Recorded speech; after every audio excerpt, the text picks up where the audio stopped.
मंच पर आसीन इस प्रदेश के माननीय शिक्षा मंत्री डॉक्टर रोनो पेगू जी, स्किल मिनिस्टर, भारतीय ज्ञान परंपरा और शिक्षा को नया मूर्त रूप देने वाले आदरणीय श्री अतुल कोठारी जी, मंच पर बैठे हुए अन्य विद्वजन और आज की सभा में बैठे हुए हमारे अन्य कुल गुरु। वाइस चांसलर से अच्छा शब्द है संस्कृत में कुल गुरुओं का, जो कि बहुत परंपरागत है। तो चांसलर साहब ने बहुत अच्छी बात बोली, तो मेरे को भी लगा कि आप सबका स्वागत है गुवाहाटी में एसोसिएशन ऑफ इंडियन यूनिवर्सिटीज़ भारतीय विश्वविद्यालय संघ की ओर से। और मैं आप सभी लोगों को यहाँ पर इस कॉन्फ्रेंस में आने में ऑनलाइन और ऑफलाइन मोड में स्वागत करता हूँ। मैं चाहता हूँ कि चांसलर जी ने इतना बोधपूर्वक जो हम लोगों को सबको बताया और कैसी ज्ञान परंपरा होनी चाहिए, कैसी एनईपी 2020 होनी चाहिए, और वाइस चांसलर साहब ने भी कहा है, तो एक जरूर निवेदन आप लोगों से करूँगा कि इस यूनिवर्सिटी का चांसलर साहब और वीसी का एक जोरदार स्वागत आप लोग की तरफ से तालियां बजा कर होना चाहिए। बहुत अच्छा इंफ्रास्ट्रक्चर है और बहुत अच्छा कार्य है। भारतीय ज्ञान परंपरा की जहाँ तक बात है, जितने भी स्क्रिप्चर्स हैं, जितने भी ग्रंथ हैं, वो ज़्यादातर ऋषि मुनियों के उससे ग्रंथ निकले हुए हैं। मुझे याद है कि 1991 हम लोग कंप्यूटर साइंस का स्टूडेंट हूँ मैं, और कंप्यूटर साइंस में हम लोग लॉजिक साइंसेस और मैथ्स पढ़ रहे थे, और उसमें एक कॉन्सेप्ट था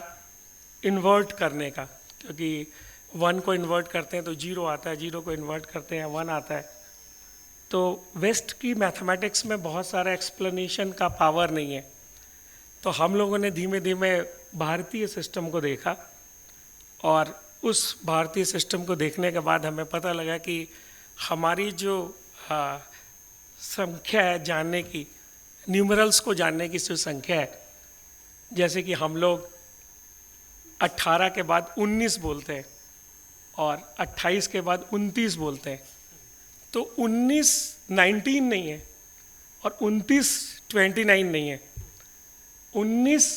2 1 बार है, 20 से 1 कम, क्योंकि उन का मतलब कम होता है और उसका नाम ऐसे तो 19 है, पर हम लोग उसको अपभ्रंश करके 19 बोलते हैं। ऐसे ही 29 बोलते हैं। और बाद में जब हम लोगों ने वैदिक गणित का अध्ययन किया मध्य प्रदेश और उत्तर प्रदेश में आदरणीय राजनाथ सिंह जी, जो अभी डिफेंस मिनिस्टर हैं, उनके साथ, और उस समय गौर साहब थे मध्य प्रदेश में, और मुझे याद है कि दिल्ली में हम लोग सर संघ चालक उस समय आदरणीय रज्जू भैया थे, वो फिजिक्स के बहुत प्रकांड विद्वान होते थे इलाहाबाद विश्वविद्यालय से। तो उनके समय हम लोगों ने इस पर बड़ी चर्चा की और हम लोगों ने फिर गणित को लिखा, और तब हम लोगों ने गणित में पाया कि जो गणित की पूरी समझ है वो बहुत पुरानी है और ग्रंथों में भी बहुत पुराने समय से लिखा है। पाइथागोरस ने आइसोलेस राइट एंगल ट्रायंगल बहुत बाद में ढूंढा, उसके पहले बोधायन सुल्भ सूत्र में वो बहुत पहले से, चूँकि यज्ञों की वेदी बनती थी और हर यज्ञ की वेदी जो है वो राइट एंगल ट्रायंगल्स पे बनती थी, तो उसका पूरा ज्ञान की सुल्भ का मतलब होता है रस्सी, और ऐसा का ऐसा पूरा सुल्भ बोधायन का सुल्भ शास्त्र था, और उसमें बहुत सारी ज्यामिति की बहुत सारी प्रक्रिया बनी थी और बहुत सारे थ्योरम्स भी जो है वो दिए गए थे। उनमें से ये बोधायन का सुल्भ सूत्र भी है जो संस्कृत में लिखा है, जो पाइथागोरस के बहुत समय के बाद आया था। बाद में हमारी पुस्तकों में उसको बोधायन पाइथागोरस थ्योरम कहा गया, लेकिन फिर हम लोगों ने बोला कि नहीं भाई, बोधायन सुल्भ सूत्र है तो इसलिए इसका नाम बोधायन थ्योरम होना चाहिए। बाद में कांग्रेस की गवर्नमेंट ने, अर्जुन सिंह जी ने बोला कि वैदिक गणित सेकुलर है, तो वो फिर पुस्तकों से हटा और फिर बाद में आया।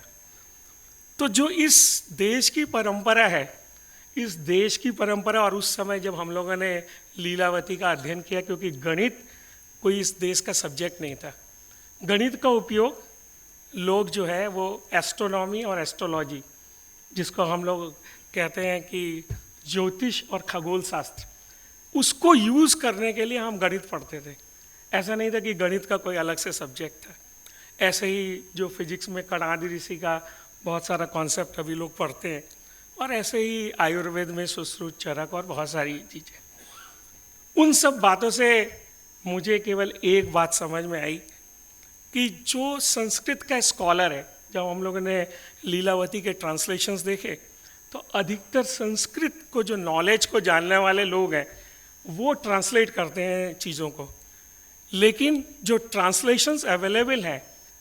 अगर संस्कृत और गणित दोनों नहीं जानता है तो उसका ट्रांसलेशन बहुत शाब्दिक होता है। शाब्दिक का मतलब कि लिटरेरी ट्रांसलेशन, तो उससे बहुत सारी भावनाएं खत्म हो जाती हैं। इसीलिए हमारे देश में ज़्यादातर काम विज्ञान का, ज्ञान का और स्वास्थ्य का सब ऋषि मुनियों ने किया। एक बहुत अच्छी बुक है, आप लोग को भी समय मिले तो पढ़िएगा, Indian people science and technology. Actually तो वो ब्रिटिशर्स का एक कंपेंडियम है कि जब उन लोगों ने इंडिया में आए तो उसके पहले कैसी साइंस और टेक्नोलॉजी थी, लेकिन हमारी स्वास्थ्य व्यवस्था और बहुत सारी चीज़ों पे बहुत सारा ज्ञान उसमें था। तो मुझे लगता है कि आज जो हमें शोध करने की ज़रूरत है वो ऐसी नहीं है जो ऐसे हम कंपार्टमेंटलाइजेशन कर रहे हैं। हम बोलते हैं कि भाई हमें संस्कृत का स्कॉलर चाहिए, हम बोलते हैं हमें गणित का स्कॉलर चाहिए, हमें एंशिएंट इंडिया में गणित कैसा है, डांस कैसा है, ड्रामा कैसा है, ऐसा सब। लेकिन मेरी जो समझ है छोटी सी, वैसे तो मैं भी विद्यार्थी हूँ, वो समझ ऐसी समझ है कि जब तक कोई संस्कृत और डांस साथ साथ नहीं जानता, जब तक कोई संस्कृत गणित और स्वास्थ्य को साथ साथ नहीं जानता, तो वो जो है उस तरीके की ज्ञान परंपरा, जो हॉलिस्टिक सोच की ज्ञान परंपरा है, उस पर बहुत आगे तक नहीं बढ़ सकता। तो मेरा सभी से निवेदन है, और माननीय अतुल कोठारी जी हैं जो पूरी एनईपी को भी लीड कर रहे हैं, माननीय शिक्षा मंत्री जी भी हैं, हमें ऐसा साइंस डेवलपमेंट इंस्टीट्यूशंस डेवलप करने की ज़रूरत है, और डिपार्टमेंट में जहाँ पे साइंस संस्कृत का भी स्कॉलर हो, मैथमेटिक्स का स्कॉलर हो, फिजिक्स का स्कॉलर हो, ड्रामा का स्कॉलर हो, हमारे स्वास्थ्य के लेकर आयुर्वेद का भी स्कॉलर हो, और सब मिलकर एक साथ काम करें तो हो सकता है कि इस भारतीय ज्ञान परंपरा से हम नया ज्ञान आगे कर सकें। वैसे तो पूरे वर्ल्ड में भारतीय ज्ञान परंपरा का बहुत सारा काम है। हाइसेनबर्ग से पूछा गया तो आपने अनसर्टेनिटी प्रिंसिपल पे किसके साथ काम किया, उन्होंने कहा मैंने रविन्द्रनाथ टैगोर को पढ़ के इस अनसर्टेनिटी प्रिंसिपल की बात समझी।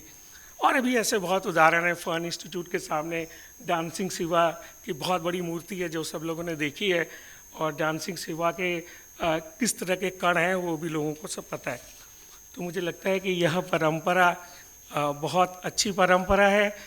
और इस परंपरा पे बहुत सारा शोध करने का कार्य ज़रूरत है,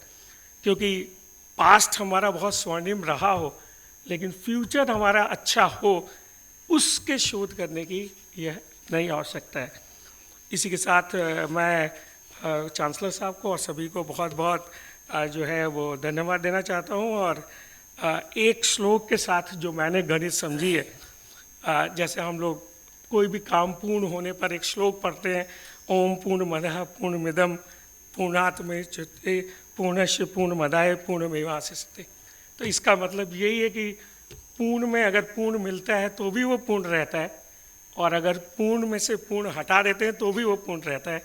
तो हम लोगों ने गणित में समझा कि इन्फिनिटी प्लस इन्फिनिटी भी इन्फिनिटी होती है, और इन्फिनिटी माइनस इन्फिनिटी भी इन्फिनिटी होती है। ऐसे हमारे श्लोकों में बहुत सारे गणित के होमोमॉर्फिज्म और बहुत सारे ऐसे तत्व छुपे हैं जो हम लोगों को भारतीय ज्ञान परंपरा के साथ आगे लाने की आवश्यकता है।